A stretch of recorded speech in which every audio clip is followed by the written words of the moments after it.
안녕하세요. 건강 365 아나운서 최인경입니다. 목이 뻐근하고 아프고 어깨 통증에 팔저림 증상까지 흔히 말하는 목 디스크, 경추 추간판 탈출증의 증상입니다. 잘못된 자세나 사고를 비롯해서 여러 요인들이 목 디스크의 발생 위험으로 지적이 되는데요.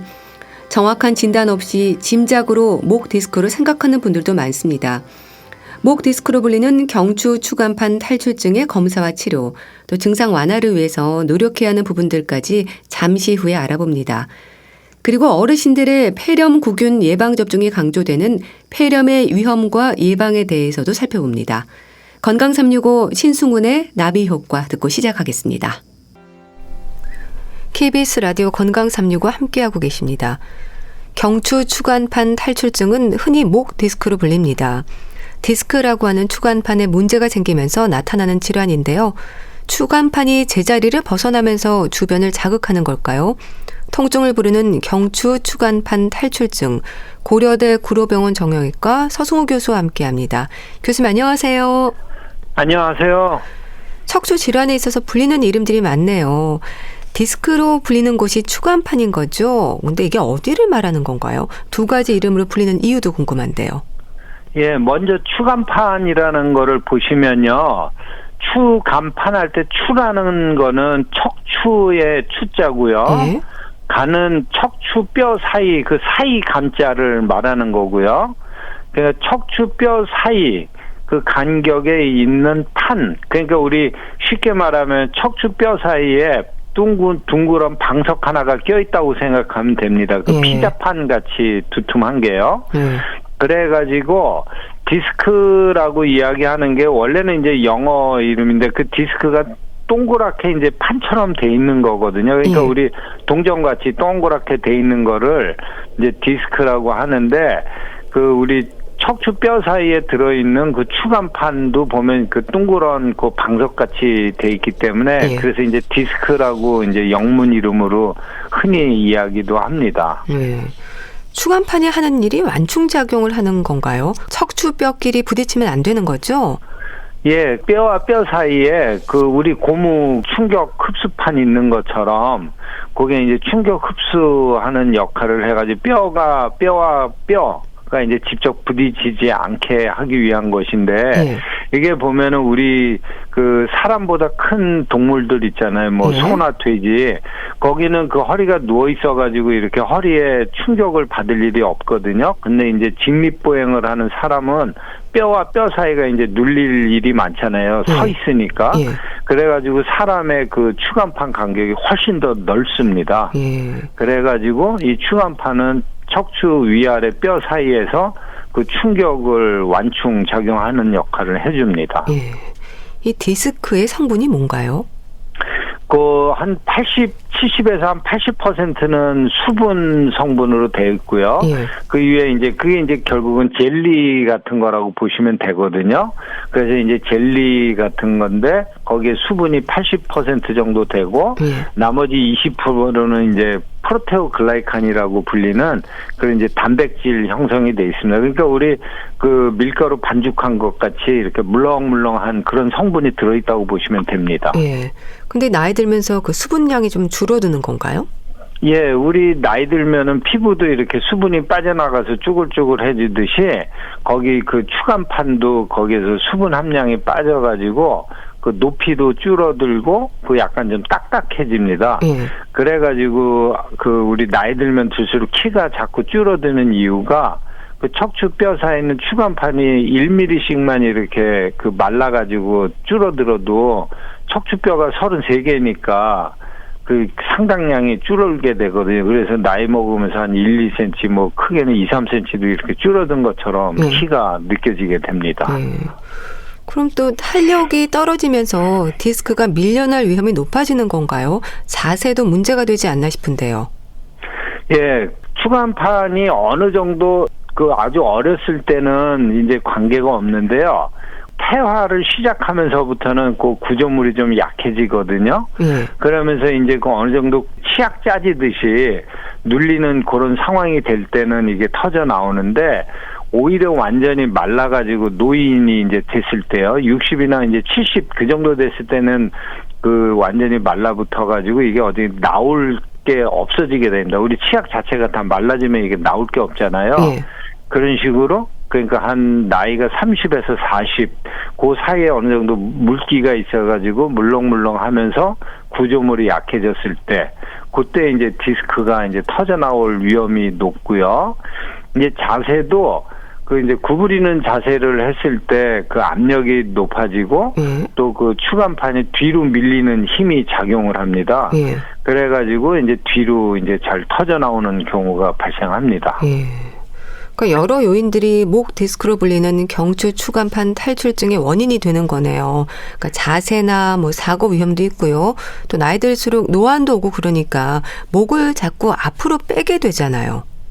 예, 그 목을 앞으로 이렇게 빼면은 그 목 디스크에 가는 하중이 기하급수적으로 늘어나게 돼가지고요. 그 척추 뼈 사이에 있는 추간판이 그 눌려가지고 뒤로 이렇게 그 터져 나올 그 위험이 훨씬 더 높아지게 됩니다. 그러면 증상은 통증인가요? 주변에 목 디스크 환자들을 보면요, 늘 뻐근하고 아프다는 말을 하던데요. 예, 그 일단은 목 디스크가 있으면은 그 목 주변이 아프고요. 이제 심한 경우에는 이제 뭐 편두통까지도 호소하고, 아니면 이제 그 견갑골이라고 그래가지고 그 목덜미 근육 있는 부분이 뭉쳐가지고 아프다고도 하고, 이제 주 증상은 팔로 이렇게 뻗쳐나가는 듯한 그 저린 증상이 이제 그 특징적으로 나타납니다.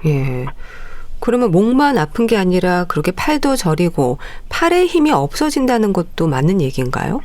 예, 그 목에서 나온 신경이 팔로 이렇게 가거든요.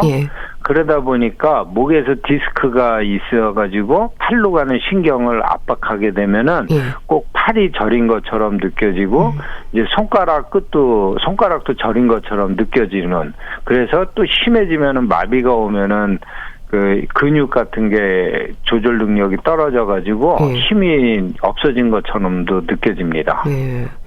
목 디스크로 인한 통증이 생기기까지 어느 날 갑자기 디스크가 확 밀려나는 건가요? 서서히 문제가 생기는 건가요?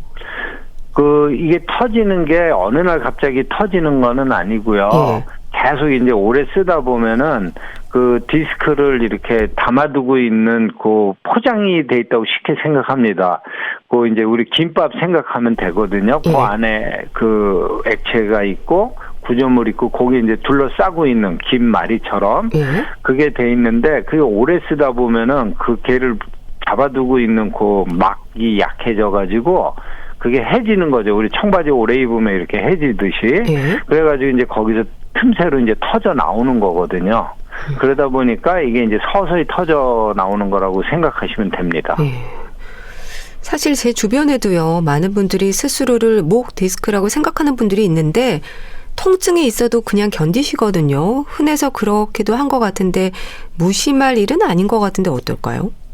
예, 그 이제 무리하게 일하고 또 그러다 보면은 목도 아프고 그러시면은 그 디스크가 있어도 그냥 이제 목 통증인 줄 알고 넘기시는 분들도 있는데요. 근데 그게 팔을 저리게 하거나 목을 이렇게 뒤쪽으로 그 모서리 쪽으로 뒤 옆으로 이렇게 제꼈을 때 팔이 쩌릿쩌릿한 증상이 나타나고 할 때는 특히 그 신경이 눌리는 목 디스크일 수 있으니까 그럴 때 한번 병원 가서 진찰을 받아보시는 게 좋습니다. 또 스스로 목 디스크라고 진단하는 것도 문제이지 않을까 싶습니다. 다른 질환일 수도 있지 않을까요? 예, 특히 이제 목 디스크가 있으면은 그 목덜미가 이제 아프다 보니까 그 디스크도 생각할 수가 있는데 그 목덜미가 아픈 가장 흔한 원인 중에 하나가 근막 통증 증후군이라고요. 그 목덜미 근육에 이제 근막이 뭉치면서 아픈 경우가 많이 있거든요.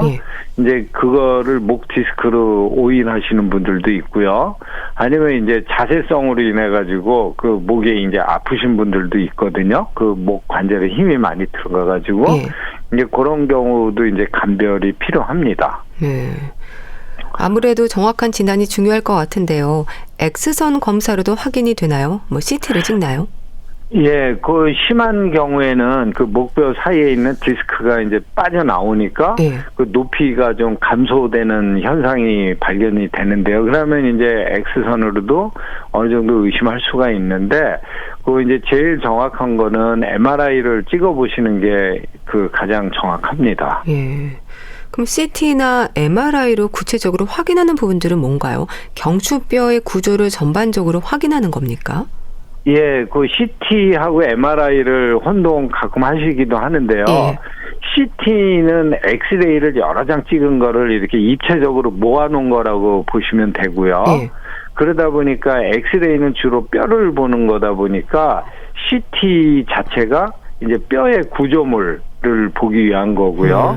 그 MRI는 그 신경이나 그런 어떤 근육 같은 거를 보는 그 연부 조직, 뼈가 아닌 조직을 잘 볼 수가 있거든요.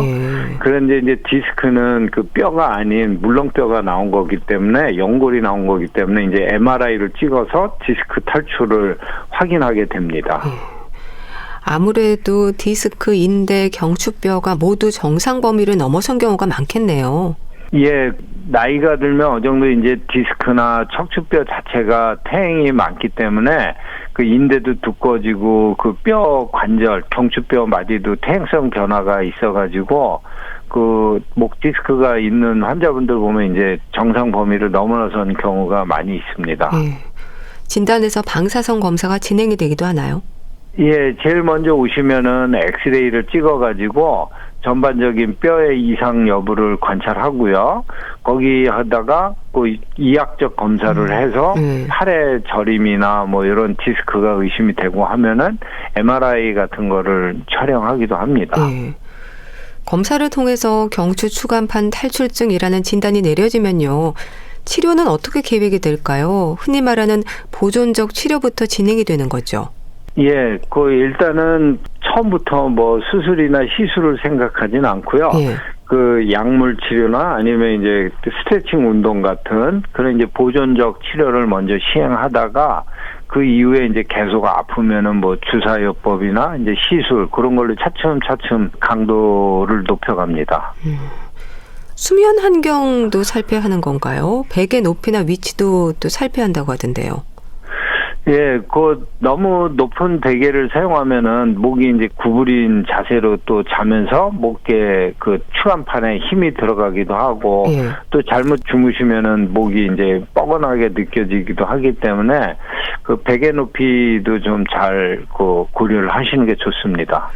그래서 베개보다는 이제 수건을 말아서 목덜미에 베는 분들도 많던데 도움이 되는 방법일까요? 예, 이제 목이 이제 앞으로 기울어져 있으니까 그 목에다가만 살짝 그 수건 같은 걸 받쳐가지고 목이 뒤로, 그 머리가 뒤로 젖혀지게 해서 주무시는 분들도 있고요. 그리고 이제 또 베개를 비면 목이 자연스럽게 또 앞으로 구부러지게 되거든요. 높이가 있으니까. 그래서 이제 수건을 이렇게 달아서 아니면 그걸 받쳐서 주무시기도 하는데, 근데 사실 자다 보면 우리가 몸을 자동적으로 뒤척이게 돼 있거든요. 사람이 한 자세로만 자지를 않고, 그렇기 때문에 그거를 유지를 할 수가 없기 때문에 그거에 너무 이렇게 신경을 쓰고서 안 주무 그냥 편히 주무시는 게 제일 좋을 것 같습니다. 약물은 어떤 게 처방이 되나요? 그 진통 소염제가 기본적으로 처방이 됩니다. 그러니까 우리 그 목 디스크가 있으면은 터져나온 디스크가 신경을 자극해가지고 그게 부어오릅니다. 그 신경 주변이요. 그러니까 그거를 가라앉히는 소염제하고 그다음에 이제 아프니까 진통을 가라앉히는 진통제 해서 진통 소염제를 같이 처방하게 됩니다. 또 물리치료는 뭔가요? 병원에서 기구로 진행이 되기도 하던데요. 예, 그래도 아무래도 이제 그 목 디스크가 터져 나오는 가장 큰 원인은 그게 척추 간의 압력이 높아지면서 이제 목이 구부러지거나 하면서 이게 이제 터져 나오는 거다 보니까 그 경추 뼈 사이에 압력을 줄여주기 위해 가지고 견인 같은 거를 하거나 아니면 이제 목덜미 뼈를 좀 근육 경직된 걸 이완시켜주는 그런 마사지나 아니면 이제 주사요법 같은 걸 해줍니다. 또 체중을 줄이는 것도 진료실에서 많이 하시는 얘기인가요? 살을 빼라는 말을 들었다는 분들도 있던데요. 예, 그 목뼈가 또 보면은 목이 두껍고 이러면은 이제 그 목뼈로도 힘이 많이 가고 아무래도 이제 몸무게 자체가 많이 간다는 거는 척추뼈 사이에 걸리는 하중이 커지게 되거든요. 그래가지고 살을 빼고 근데 이제 살만 빼시면은 굶어서 빼면은 그 척추뼈나 목뼈를 받쳐주는 근육이 약해져가지고 오히려 더 해가 되기 때문에 그 운동을 하면서 단백질인 근육은 보존하면서 지방만 이렇게 살을 뺄 수 있게끔 운동을 하시면서 빼는 게 중요합니다. 예. 운동도 중요하죠? 예, 그 운동이 제일 중요합니다. 그 운동을 하시면은 일단은 혈액순환이 좋아져가지고 그 목 디스크 쪽으로도 그 혈액순환이 좋아지고 그러면서 이제 치료 효과가 나타나고 또 이제 무게도 빠지고 또 목뼈나 이제 척추뼈를 잡아주고 있는 근육도 강화되기 때문에 제일 좋은 그 보존적 치료법은 장기적으로요. 운동이라고 보시면 됩니다. 예. 어떤 운동이 좋을까요? 이 목 자체에 대해서는 이게 이제 좀 뭐 아래 허리 근육 같으면 강화시키는 그런 운동도 하는데 그 목 운동 자체는 그게 우리 목 근육을 키워야 되다 보니까 그냥 아래 허리 그냥 운동하듯이 플랭크 운동이라고 하거든요. 그거 하면은 이제 목 자체에도 그 근육이 힘이 들어가거든요. 그래서 이제 그런 걸 같이 동행하라고 합니다. 자세도 살펴볼 필요가 있을 텐데요. 바른 자세라는 게 어떤 모습인 건가요? 바른 자세라는 게 서 있을 때 등하고 허리를 볼 때는 이제 S라인으로 돼 있고 목은 이제 뒤로 젖혀지는 그 C자 라인이 생기는 거를 바른 자세라고 합니다.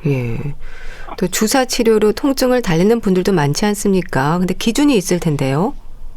요거는 이제 통증의 정도에 따라 틀린데요. 그 목 MRI 같은 걸로도 경추 디스크가 어느 정도 관찰되고요. 그 환자분이 그 팔도 저리고 이제 목 같은 게 많이 아파가지고 일상생활에도 좀 많이 불편하시고 그다음에 이제 주사 치료 같은 거를 시행하는데요.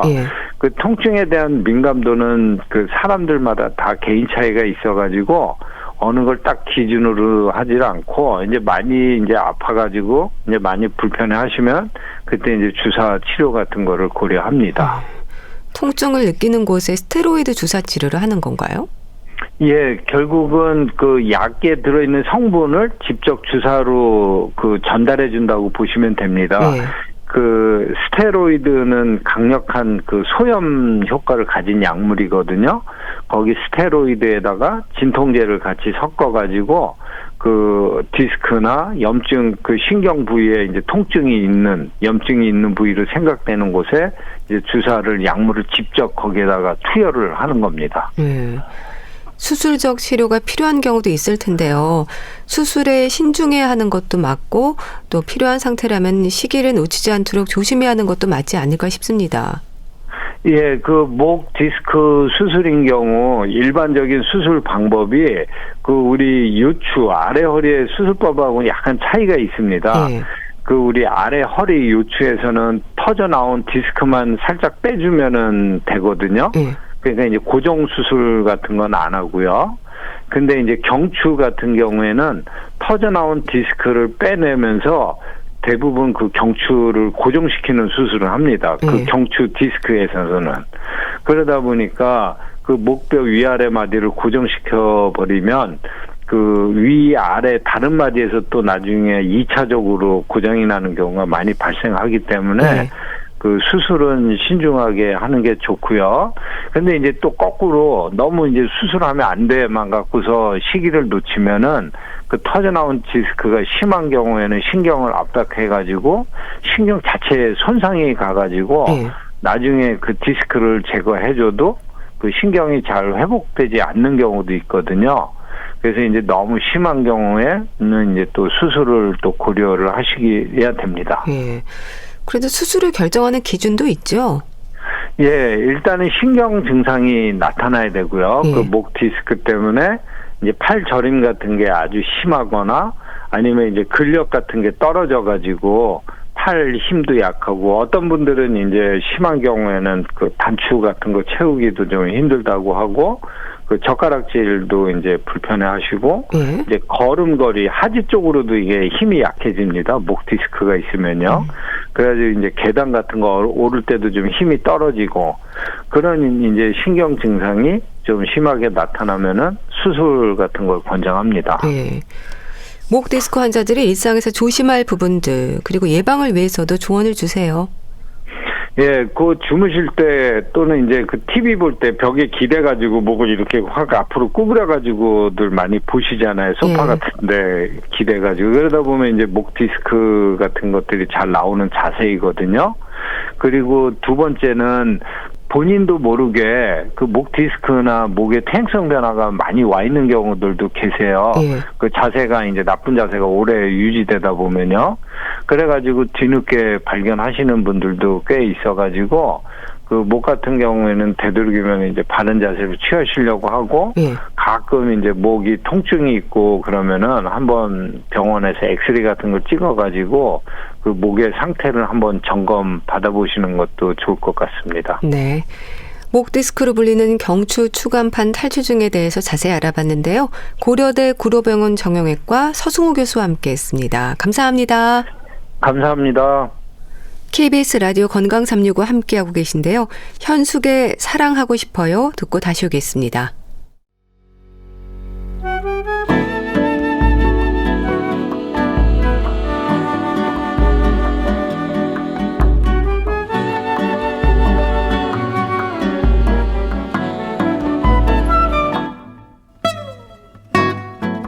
건강한 하루의 시작. KBS 라디오 건강 365 최윤경 아나운서의 진행입니다. KBS 라디오 건강 365 함께하고 계십니다.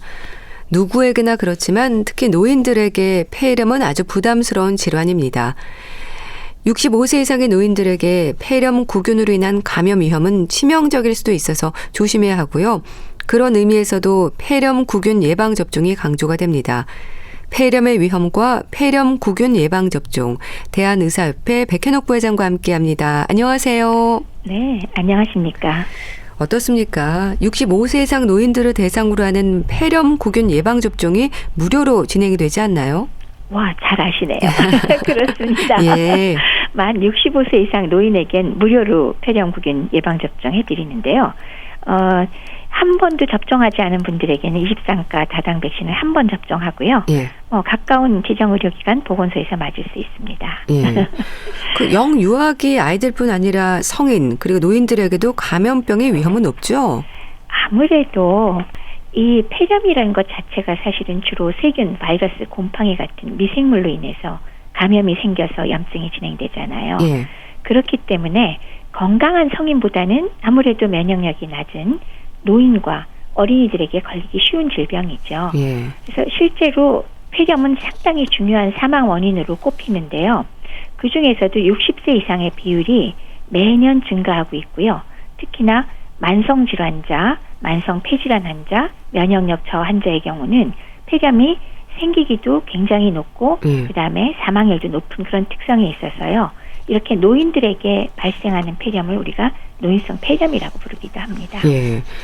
그렇게 폐렴이 국내 사망 원인으로 볼 때도 높은 순위를 차지하고 있다고 들었습니다. 맞아요. 질병관리청 발표에 의하면 폐렴은 2021년 기준 국내 사망 원인 무려 3위입니다. 예. 1위가 암이고요. 2위가 심장질환에 이어서 폐렴이 3위니까 엄청나게 중요하죠. 예. 그래서 2004년만 해도 10위였어요. 그런데 2018년 이후부터 뇌혈관 질환을 제치고 세 번째로 올라섰고요. 예. 2021년 사망자 10만 명 중에서 폐렴으로 사망한 경우가 44.4명이 되니까요. 2008년도에 11명인 거에 비하면 거의 4배 정도 증가했다라고 할 수가 있습니다. 특히 폐렴 구균 감염으로 인한 균열증의 위험은 치명률이 높다고 하던데 어떻게 이해하면 되나요? 아무래도 면역력이 떨어진 영유아나 노인 만성질환자는 이 폐렴이 얌전하게 국소적으로 있는 게 아니라 좀 더 침습적으로 오게 되죠. 그래서 제일 중요한 게 균혈증이라고 폐렴균이 피 속을 돌아다니면서 뭐 전신을 돌아다니니까 뇌수막염도 일으키고 예. 뭐 심내막염도 일으키고 쇼크에 빠질 수도 있고 이게 사실 치명률이 제일 문제가 되죠. 무려 60 내지 80%까지 치명률이 오니까 굉장히 높은 거죠. 실제 65세 이상의 폐렴구균 감염증 발생으로 볼 때 나이가 많을수록 감염 위험이 높아진다고 하던데요. 맞아요.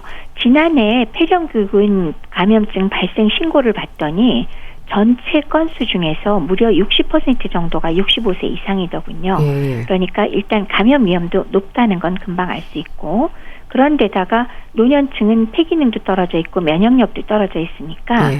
감염도 잘 되지만 감염 후에 중증으로 이어져서 조금 전에 말씀드렸던 침습성으로 폐렴구균 감염증이 진행될 수 있죠. 예. 그래서 사실 폐렴에 걸린 노인 환자의 80% 이상이 입원 치료가 필요하고요. 사망률도 젊은 사람에 비해서 3배 내지 5배 정도 높기 때문에 예. 문제가 아주 큽니다. 예. 폐렴은 이름대로 폐염증인 거죠? 원인이 감염인가요? 네, 폐렴의 원인으로는 세균, 바이러스, 곰팡이 등의 감염이 아무래도 주 원인이 됩니다. 예. 그 중에서도 우리가 지금 얘기하는 폐렴 연쇄구균 감염이 가장 흔한 것이기 때문에 요거를 좀 우리가 해결을 해야 될 문제가 있습니다. 예. 그렇게 세균이나 바이러스로 인해서 폐렴이 발생하는 곳은 주로 폐의 어느 부분인가요? 폐렴이 생기는 곳은 굵은 기관지 쪽은 아니고요. 작은 기관지, 세기관지 이하의 폐조직, 즉 작은 기낭, 폐포라고 부르죠. 예. 폐포와 그 주변 조직의 감염으로 폐염증이 발생했을 때 우리가 폐렴이라고 부릅니다. 그럼 폐렴구균은 어떻게 전파가 되는 건가요? 폐렴구균은요. 물론 지금 질병을 앓고 있는 환자도 갖고 있겠지만 증상이 없는 보균자, 즉 자신의 비인두 목 뒤쪽의 위쪽이죠. 박테리아를 증상 없이 보균하고 있는 사람과의 접촉에 의해서 전파되는데요. 예. 접촉 방법은 코나 입에서 호흡할 때 나오는 왜 작은 덩어리, 우리가 왜 코로나를 거치면서 알게 된 게 있죠. 비말이라고 부르잖아요. 예. 미세 침방울. 요것들이 걸리지 않은 사람의 호흡기로 들어가서 폐렴구균성 폐렴에 걸리게 되는 거죠. 예. 그래서 가장 중요한 감염원은 바로 그 증상이 없으면서 비인두의 박테리아를 갖고 있는 그런 보균자가 가장 중요합니다. 예. 근데 또 감염성 폐렴도 있지만요. 감염과 상관이 없는 다른 원인들도 있지 않나요? 물론이죠. 대부분 감염이긴 하지만은 적지 않게 환경 오염 물질이라든지 독성 물질에 노출이 됐다든가 네. 아니면은 토사물, 그러니까 자기의 구토를 폐로 흡입하게 될 때 폐염증이 생길 수가 있습니다. 근데 이것 또한 신속하게 염증이 해결되지 않을 경우에는 2차 세균 감염으로 사실은 진행하는 경우가 대부분이긴 합니다. 예. 증상은 어떨까요? 기침이나 호흡곤란을 떠올리게 되는데 전신적인 증상이 나타날 수 있다고 들었습니다. 당연히 폐렴은 전형적인 것은 기침과 가래 그리고 호흡곤란 증상이 전형적이죠. 예. 뭐 가래가 특히 노랗게 나오는 경우가 많고요. 그리고 거기에 더해서 열이 아주 심하게 나는 발열 그리고 오한, 떨림 등 같은 전신 증상이 동반되는 것 이것이 전형적인 증상입니다. 예. 그렇지만은 경미한 폐렴의 경우는 사실 뚜렷한 증상이 없이 그냥 피곤하고 어지럽고 머리가 아프고 설사 같은 비특이적인 증상으로 발생하는 경우도 있습니다. 예. 그럼 염증이 어디까지 침범했는지에 따라서 증상의 정도가 좀 달라지는 건가요? 그렇다고 할 수 있겠죠. 그래서 감염된 조직의 위치라든지 폐렴을 유발하는 원인, 감염 정도에 따라 증상이 다양할 수 있는데요. 전형적인 건 조금 전에 말씀드렸듯이 기침, 가래 이것이 가장 전형적인 게 되는데 거기에 폐를 침범했으니까 호흡곤란이 생길 수 있겠죠. 그래서 폐를 많이 침범할수록 호흡곤란은 심해지고 숨도 빨라지고 쉬는 것이 어려워지고요. 또 가슴이 아플 수도 있어요. 통증, 그다음에 발열. 38도 이상의 열이 생길 수가 있고 이렇게 열이 나면 되게 오한이 생기죠. 떨리고 그다음에 어지럼증이나 경우에 따라서는 일시적인 혼란 상태가 나타날 정도로 전신 증상이 심할 수도 있습니다. 그러니까 그렇게 열이 날 때 사실은 제일 긴장을 합니다. 폐렴으로 고열이 나고 오한이 생기면서 구토, 설사까지 복합적인 증상을 보이기도 하는 거네요. 또 기침에서 피가 묻어나기도 하잖아요. 맞아요. 전형적으로는 폐기 때문에 기침, 가래, 고열, 이런 정도 호흡곤란이 맞지만은 사실은 그거 외에도 말씀하셨듯이 구토, 설사까지 복합적인 증상을 보이기도 하고요. 예. 당연히 폐렴이 아주 심할 경우에 모세혈관이 터지면은 가래에 피가 섞여 나오기도 하죠. 근데 이럴 때 감기건이 하고서 감기약만 드시고 집에 계시면 안 되고 정확한 진단 치료가 필요하니까 병원을 꼭 들러보셔야 되겠습니다. 예. 응급실로 가는 경우도 많겠어요. 환자 상태에 따라서 호흡이 지나치게 빨라지거나 호흡곤란이 너무 심해지거나 아니면 청색증이라고 왜 입술이랑 손톱이 다 파랗게 되거나 아니면 고열, 의식, 혼미 등이 동반되면 당연히 응급실로 가셔야 합니다. 또 다른 질환으로 치료 중인 환자가 폐렴으로 이어지는 경우도 있지 않습니까? 폐렴이 오면 큰일이라는 말도 많이 하잖아요. 맞아요. 항암 치료 중인 암 환자 굉장히 면역이 억제돼 있겠죠. 예. 그리고 다른 이유로 면역 억제제를 현재 사용하고 있는 사람 역시 문제가 있을 거고요. 그거 외에 만성 신부전이나 간경화증이라든지 심근경색증 같은 만성 질환을 갖고 있거나 예. 만성 호흡기 질환자 같은 경우는 폐렴에 걸렸을 때 폐혈증으로 진행할 가능성이 상당히 높기 때문에 사망률이 상당히 높아서 예. 위험하니까 잘 관리를 하셔야 됩니다. 예. 그럼 진단은 가슴 엑스레이 검사로 확인을 합니까? 그렇죠. 만약에 가슴 엑스레이 검사상 아무것도 안 나오면 폐렴이라고 말하기가 곤란할 정도로 기본적인 진단은 병원에서 흉부 엑스레이 사진을 찍어서 폐렴에 합당한 소견이 있는가를 보는 것이 가장 중요한 포인트가 되겠습니다. 그럼 사진상으로 볼 때 폐렴은 어떤 변화가 있는 건가요? 그러니까 단순 흉부 X선 촬영을 찍어보면 여러 가지 모습으로 어쨌건 폐 실질의 음영이 증가된 걸 볼 수가 있어요. 예. 바이러스 폐렴의 경우는 폐가 과도하게 팽창돼 있거나 그다음에 음영이 증가되는 것들이 있을 수 있고 세균성 폐렴은 오히려 폐 각각의 대엽이나 소엽에 따라서 침인을 보이기도 하지만 예. 어찌됐건 이 엑스레이 소견에 따라서 우리가 폐렴을 진단하는 것은 폐의 음영이 증가한다. 모양은 다양하다. 이런 소견이 되겠습니다. 예. CT 검사를 하는 경우도 있지 않습니까? 그렇죠. 단순 엑스레이로 정확한 답이 나오면 좋지만 그러나 폐의 손상 범위를 좀 파악하면서 여러 가지 원인과 정확하게 구별하기 위해서 혹은 사진상에 폐에 물이나 아니면 고름이 찼다 그러면은 CT 전산화 탄심 촬영으로 예. 정확한 진단을 내리기 위해서 시행합니다. 예. 미생물의 감염이 원인이라고 하셨는데요. 그럼 원인이 되는 미생물을 확인하는 검사도 진행이 되나요? 예, 그렇습니다. 가장 기본적인 거는 호흡기에서 나오는 즉 가래나 코의 분비물을 이용한 검사라서 객담을 검사하는데 배양을 해볼 수가 있겠고요. 예. 이걸로 다 알 수는 없습니다. 그리고 그것 외에 또 혈액 검사로 마이코플라즈마 폐렴이나 A군 연쇄상규균 폐렴의 경우는 혈액 검사로 항체를 또 측정해서 진단하는 경우가 있고요. 그다음에 아주 심한 균혈증, 폐혈증이 진행됐을 때는 피에서 균이 발견되는 것, 그러니까 혈액을 배양해서 나오기도 하지만 이게 매번 있는 건 아닐 거고요. 그것 외에 소변으로 폐렴구균이나 아니면 레지오넬라 폐렴 항원 검사를 시행하는 방법도 있습니다. 예. 치료가 궁금한데요. 미생물이 원인이라면 원인균에 대한 치료가 필요하지 않습니까? 이 세균성 감염과 바이러스성 감염의 치료가 다를 것 같기도 한데 어떨까요? 세균성 폐렴에는 항생제 치료가 필요하고요. 원인 균주나 환자의 상태에 따라서 사용하는 항생제의 종류라든지 기간은 각각 좀 차이가 날 수가 있습니다. 근데 바이러스 폐렴에 대해서는 사실은 모든 바이러스에 대해서 정확한 항바이러스제가 잘 개발되어 있지는 않기 때문에 보통은 증상 완화를 위주로 하지만 최근에 코로나19의 경우는 사실 거기에 대한 항바이러스제가 개발이 돼 있죠. 팍스로비드 같은 걸 쓸 수가 있고요. 또 인플루엔자 바이러스, 즉 독감의 경우는 타미플루 같은 항바이러스제가 나와 있기 때문에 이 경우에 확진이 됐을 때는 특정 항바이러스제를 사용하지만 일반적인 바이러스 폐렴은 증상 완화 목적으로 치료를 합니다. 다른 질환을 앓고 있거나 면역력이 약한 노인들에게 폐렴의 진단이 되면 입원 치료가 필요한가요? 사실 폐렴이라는 것 자체만 놓고 보면 가벼울 때는 외래에서도 치료가 가능하고요. 젊은 사람들은 단기간 입원 치료로 대부분 호전이 됩니다. 그렇지만 노인의 경우는 중증으로 진행되는 경우가 많죠. 그래서 원칙상 웬만하면 입원을 권유할 때가 많고요. 실제로 중환자실에서 인공호흡기 치료가 필요할 정도로 예. 그렇게 심한 경우도 있기도 합니다. 예. 그래서 앞서 잠깐 말씀드렸지만 노인성 폐렴 환자는 사망률 자체가 젊은 연령층에 비해서 3배에서 5배 정도로 높을 그런 아주 위험한 병이고 예. 노인 폐렴의 80% 환자가 입원 치료를 실제로 받고 있습니다. 예. 특히 다른 질환을 앓고 있는 만성질환 환자들에게는 복용 중인 약물이 있잖아요. 약의 내성이라든지 합병증의 위험에 따라서도 치료 기간은 길어질 수 있지 않을까요? 그렇죠. 이미 여러 가지 이유 때문에 자주 항생제를 이용하거나 이랬던 분들도 계실 수 있고요.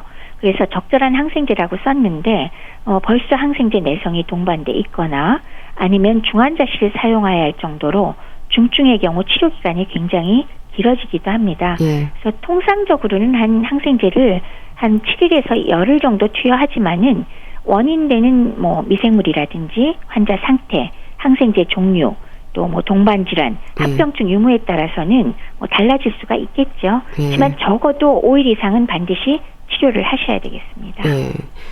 또 많은 분들이 폐렴에서 걱정하는 부분은 합병증입니다. 폐혈증 쇼크라든지 지적이 되는 합병증의 위험이 있지 않을까요? 그렇죠. 지금 말씀 주신 게 사실 가장 위험한 거죠. 폐혈증, 또 쇼크. 근데 일반적으로 이제 합병증은 병의 경과 중에 그 폐만이 아니라 가령 어린이 같은 경우는 중이염 잘 생기잖아요. 예. 그다음에 폐를 둘러싸고 있는 늑막이라고 부르죠. 거기에 물이 고이거나 아니면 고름이 고이는 거, 예. 혹은 폐조직 자체에 농양이 생기는 경우도 있고요. 그것 외에 만성 폐섬유증이나 무기폐 같은 거는 생길 수 있는 건데 예. 방금 말씀 주신 세균이 혈관을 통해서 전신에 퍼지는 폐혈증, 이로 인한 뇌수막염이나 기타 골수염 같은 것들, 그리고 쇼크에 빠지는 수도 있으니까 이 경우는 상당히 위험합니다. 그럼 심한 경우는 사망으로도 이어질 수 있는 건가요? 물론이죠. 폐혈증 관련으로 뇌수막염이나 다른 여러 가지 동반이 되고 쇼크에 빠질 경우엔 치료 기간 자체도 길어지지만 생명이 위험해질 수 있는 건 당연하고요. 계속 말씀드리지만 젊은 연령층보다 사망률이 무려 3배 내지 5배 정도 높다는 거 다시 한번 강조드립니다. 예. 증상이 심하지 않을 때 초기 치료를 시작하는 것도 위험을 막을 수 있는 방법일 텐데요. 폐렴을 의심할 수 있는 증상이랄까요? 되도록 빨리 병원에 가야 하는 부분들을 짚어주세요.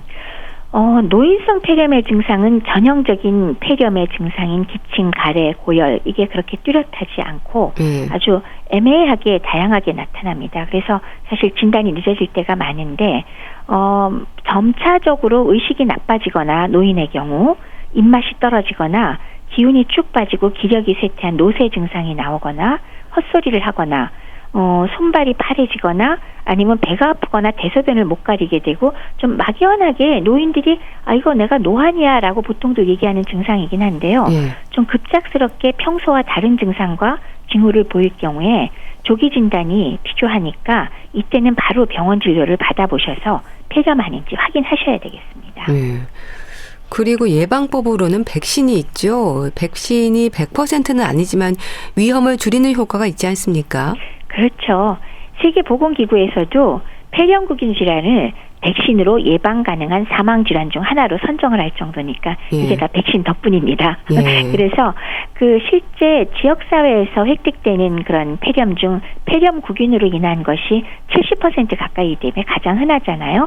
그렇기 때문에 폐렴구균 백신과 관계된 것은 거기에 포함된 혈청형으로 예방이 가능한데 특히나 이 폐렴구균에 감염됐을 때 가장 치명적인 합병증을 크게 줄일 수 있는 건 당연히 나이 든 고위험군이죠. 그래서 65세 이상 노년층의 경우는 무려 예방 효과가 75%까지 나온다고 하니까 노인의 경우는 필수로 맞는 게 필요하겠습니다. 그 폐렴구균 예방 백신이요. 65세 이상의 노인은 23가 다당 백신으로 알고 있습니다. 23가 다당 백신이 뭔지 궁금해하는 분들도 많을 것 같아요. 맞아요. 23가라고 일단 붙어 있으니까 23가지의 그 폐렴구균의 혈청령을 예방을 할 수가 있다는 게 특징이겠죠. 근데 이게 다당 백신이라고 돼 있잖아요. 왜 어린이한테 보통 맞추는 게 13가를 사용하거든요. 근데 그것은 단백질 접합 백신이기 때문에 조금 더 단기적으로 항체 형성 그리고 면역 반응 등의 효과가 좋고 장기 지속 효능도 좋은데 예. 요 다당 백신은 사실은 여러 가지의 혈청형 즉 23가지를 다 예방할 수 있긴 하지만 단백 접합 백신에 비해서는 조금 장기 지속 효능이 떨어지는 그런 성향이 있기는 합니다. 예. 한 번만 맞으면 되는 건가요? 네, 그렇습니다. 한 번만 맞으면 됩니다. 그럼 무료 접종은 보건소에서 진행이 되나요? 지정 병원에 대한 정보는 어디서 얻을 수 있는지도 궁금한데요. 우선 보건소가 가까우면 보건소 방문하시면 되고요. 예. 65세 이상이니까 올해 기준으로 58년도 12월 31일 이전 출생자는 해당이 되네요. 근데 그 외에도 가까운 의료기관에서 접종이 가능한데 그 지정 병원을 어떻게 알아보느냐? 예방접종 도우미 누리집이라고 쳐보시면은 나옵니다. 예. 거기에 지정 병원들이 쭉 나열이 돼 있기 때문에 가까운 곳을 찾아서 예방접종을 하시면 되겠습니다. 예. 이거는 언제든 맞아도 되는 건가요? 네. 지금 열이 나거나 컨디션이 좋지 않은 것이 아니라면은 65세 넘은 분은 언제든지 가셔서 맞을 수 있고요. 시기나 다른 거는 별로 큰 상관이 없습니다. 그리고 만약에 65세 이전에 23가 다당 백신을 맞은 경험이 있다면은 그 맞은 때로부터 5년이 지난 시점에 한 번만 더 맞으실 필요가 있고요. 네. 65세 이후는 한 번만 맞으시면 됩니다. 예. 폐렴을 앓았던 분들도 맞아도 괜찮은 건가요? 네, 물론이죠. 그러니까 왜냐하면 나이 드신 분들의 사망 원인이 정말 폐렴이 가장 중요하고 그것이 바로 이 폐렴균하고 연관이 되기 때문에 예. 과거에 앓았다는 것이 맞지 않을 이유가 되진 않기 때문에 안 맞으셨으면 65세 이후 분들은 한번 꼭 맞으시기 바랍니다. 예. 폐렴도 재발 위험은 있는 거죠? 폐렴의 원인이 한 가지만은 아니거든요. 그렇기 때문에 내 몸 상태가 안 좋으면 그리고 특히 폐가 좀 약한 분이거나 그럴 경우에는 언제든지 재발 가능성은 있습니다. 근데 그 중에서 그 지역사회, 그러니까 일상생활을 하면서 걸리는 폐렴의 상당수가 70% 가까이가 지금 말씀드린 폐렴구균이거든요. 그래서 그것을 예방하고자 저희가 예방접종을 하는 것이기 때문에 어찌됐건 과거에 폐렴 걸렸건 말았건 그런 거하고 상관없이 한 번도 맞은 적이 없으시면 65세 이후는 반드시 예방접종을 해주시기 바랍니다. 예. 근데 또 예방 백신에 대한 거부감을 갖는 분들도 있는데요. 얻는 게 더 많은 거죠. 그럼요.